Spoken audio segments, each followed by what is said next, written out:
Class 10th, welcome once again. अब हम लोगों ने सोचा है कि हम लोग फिजिक्स का एक नया चैप्टर स्टार्ट करें, क्योंकि केमिस्ट्री में हम लोग 2 चैप्टर पढ़ लिए हैं और फिजिक्स में फिजिक्स का सिलेबस में कुछ रिडक्शन हुआ है। ऐसे तो पूरा सिलेबस हम लोग पढ़ेंगे, सिलेबस पूरा ही पढ़ना चाहिए। रिवीजन के वक्त उन सिलेबस को हम लोग थोड़ा सा छोड़ देंगे जो बोर्ड के लिए नहीं रहेगा। ऐसे फर्स्ट टाइम ओवरऑल जो पढ़ने की जो बात आएगी तो हम लोग पूरा ही पढ़ेंगे, छोड़ेंगे नहीं। तो इसमें इलेक्ट्रिसिटी को मेन चैप्टर माना गया है। मैग्नेटिज्म का बहुत सारे हिस्से को रिमूव किया गया है। सोर्स ऑफ एनर्जी को भी देखा जाए तो बहुत ज़्यादा हद तक उसको हटाया ही है। लाइट पोर्शन में रिफ्लेक्शन और रिफ्रैक्शन इन दोनों को पूरी तरह से रखा है, किसी तरह का कुछ भी नहीं इमिशन हुआ है। ह्यूमन आई में कुछ टर्म को हटाया है।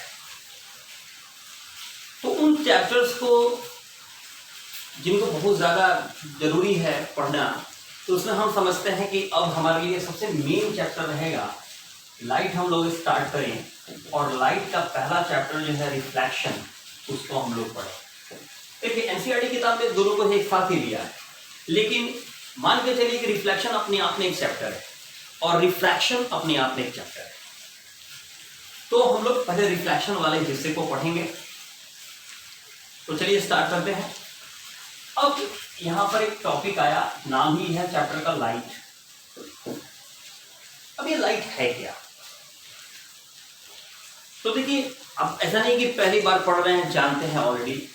पूरे लाइट को पढ़ाने के लिए फिजिक्स में एक ब्रांच बनाया गया है, ऑप्टिक्स।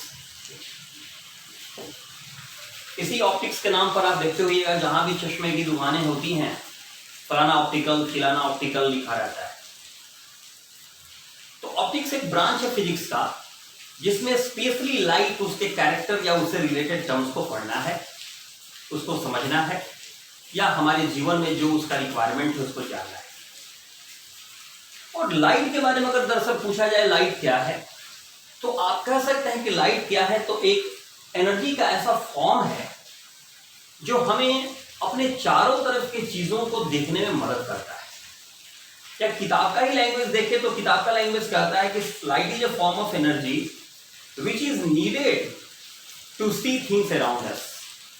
यानी कि बस इसी बात को याद रखिएगा, बहुत ज्यादा इसको एक्सपेंड करने की कोई जरूरत नहीं है। तो लाइट जो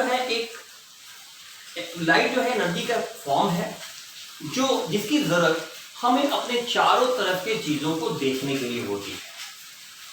अब कैसे हम माने? हम लोग तो कहते हैं हम लोग आंख से देखते हैं, तो फिर इसमें लाइट की क्या जरूरत है?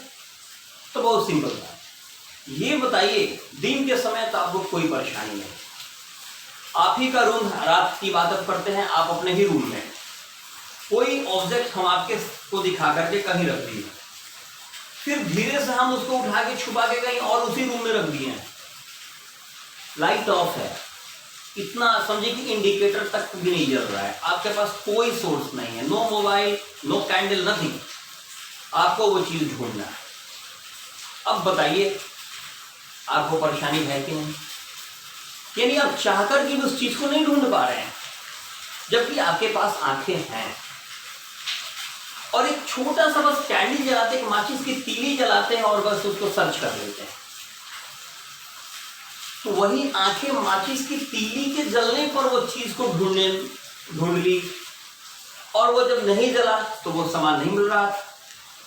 मतलब क्या हुआ कि बस आंखों का होना जरूरी नहीं है। लाइट जब नहीं थी तब भी आपके पास आंखें आती थी, और एक माचिस की तीली जली तब भी आपके पास आंखें थी, लेकिन आप ऑब्जेक्ट को नहीं ढूंढ पा रहे। तो इसका मतलब है कि केवल आंखों के रहने मात्र से हम नहीं देखते हैं। देखने के लिए एक फॉर्म है एनर्जी का जो मुझे मदद कर रहा है, जिसे हम लोग लाइट कहते हैं। तो कुल मिला जुलाकर देखा जाए तो लाइट एनर्जी का एक फॉर्म है जिसकी मदद से हम अपने अगल बगल के सभी चीजों को हम क्या करते हैं, देख पाते हैं। अब यहां पर एक और बात है कि लाइट जो देखिए, अब एक चीज और है, हम किन चीजों को देखते हैं? तो तो हम उन्हीं चीजों को देखते हैं जिनसे लाइट इमिट होता है या रिफ्लेक्ट होता है। दो क्रियाएं अगर हो रही होंगी यहां पर, दोनों में से कुछ भी हो रही होगी तो हम लोग उसको देखते हैं। जैसे यहां बल्ब जल रहा है तो बल्ब को हम इजीली देख सकते हैं, क्योंकि खुद बल्ब जो है वो अपने से लाइट को इमिट कर रहा है। और दूसरा, इन सभी चीजों को हम बोर्ड को, मार्कर को, लिखे हुए चीज को इसलिए देख पा रहे हैं क्योंकि लाइट इन पर पड़ रहा है और ये रिफ्लेक्ट होकर हमारी आंखों तक आ रहा है।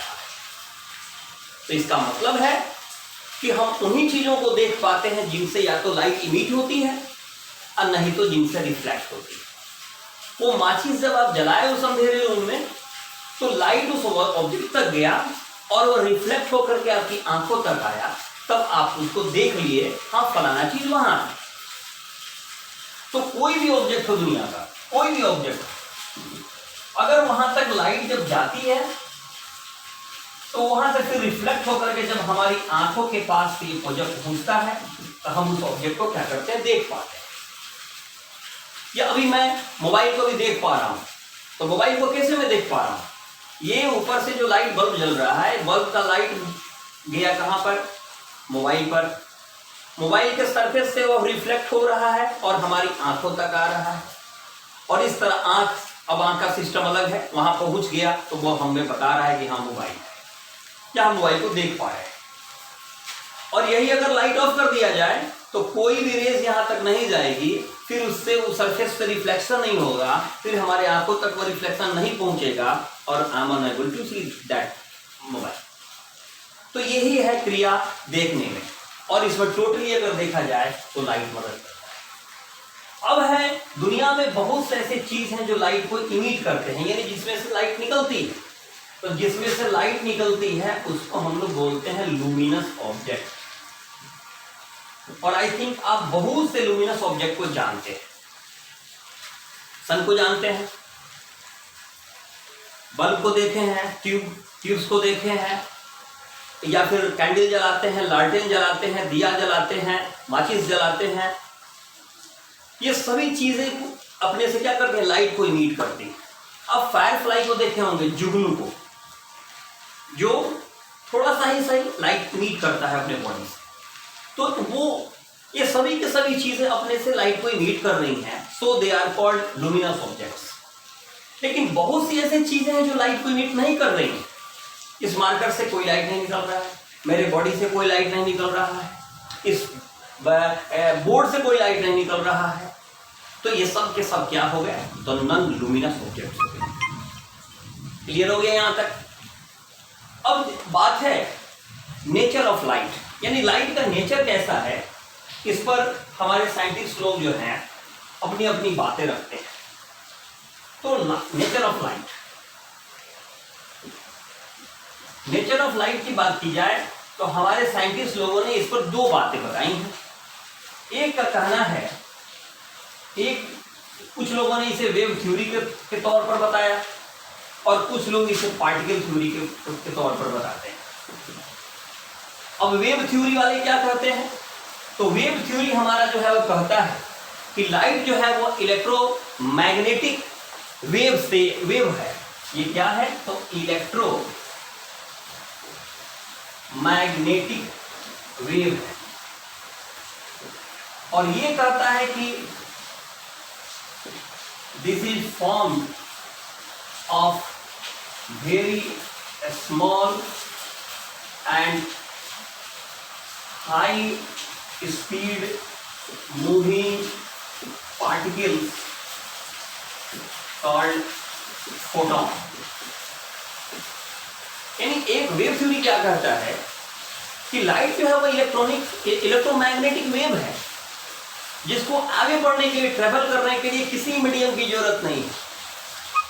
और पार्टिकल थ्योरी क्या कहता है कि ये आपका पार्टिकल थ्योरी कहता है कि light is composed of particles which travels in a straight line with very very fast speed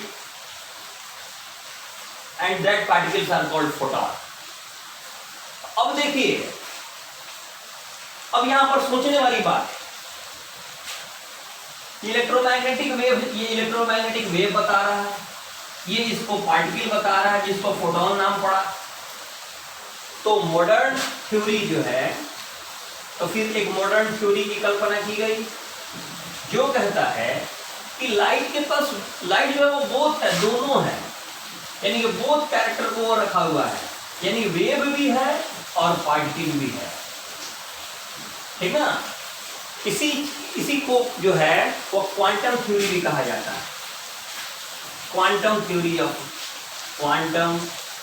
of light. यानी आपने देखा कि लाइट जो है इलेक्ट्रोमैग्नेटिक वेव। अब देखिए इलेक्ट्रोमैग्नेटिक वेव क्या, यानी जिसको किसी मीडियम की जरूरत नहीं। आप देखिए सन से अर्थ तक आने में, अर्थ के ऊपर क्या है, ज्योग्राफी में आप पढ़े होंगे, 1000-1200 किलोमीटर तक ही है जो आपका एटमॉस्फेयर है, उसके ऊपर तो कुछ है ही नहीं। तो कुछ भी नहीं है तो फिर सन का लाइट आता कैसे है? तो चूंकि वह इलेक्ट्रोमैग्नेटिक वेव है, जो वॉकी टॉकी में होता है। जब हम चांद पर जाते हैं या आप मैंने साइंटिस्ट जब जाते हैं चांद पर, तो वहाँ पर कैसे बात करेंगे? कोई जो है आपका तो ये है नहीं, दैट मीन्स एयर है नहीं, कोई मीडियम है नहीं, साउंड जाएगा कैसे? तो वहाँ सुन नहीं सकते हैं। तो वहाँ पर वॉकी टॉकी के थ्रू हम लोग बात करते हैं, यानी कि वो उसमें रहता क्या है, तो इलेक्ट्रोमैग्नेटिक वेव होता है। तो वही इलेक्ट्रोमैग्नेटिक वेव जो है हमारे लाइट में है, तभी तो पूरा वैक्यूम को भी वो पार करते हुए पहुंच गया धरती पे। और दूसरा कहता है कि पार्टिकल से बना हुआ है, बिल्कुल स्ट्रेट लाइन में ये कंटिन्यू वेरी फास्ट स्पीड के साथ चलने वाला पार्टिकल से बना है, जिसको फोटोन कहते हैं। इस दोनों थ्योरी को जोड़ करके मॉडर्न थ्योरी, जिसको क्वांटम थ्योरी कहते हैं, ये कहता है कि दोनों कैरेक्टर है उसमें। तो ये चीज, तो आपने देखा नेचर ऑफ लाइट। तो एक छोटा सा बस इंट्रोडक्शन क्लास के तौर पर बताए हैं। बारिश भी हो रही है, असल में आवाज़ की प्रॉब्लम है, तो फिर नेक्स्ट वीडियो जब बनाते हैं तो उसमें मैं फिर आपको बताता हूँ। Okay bye, good night.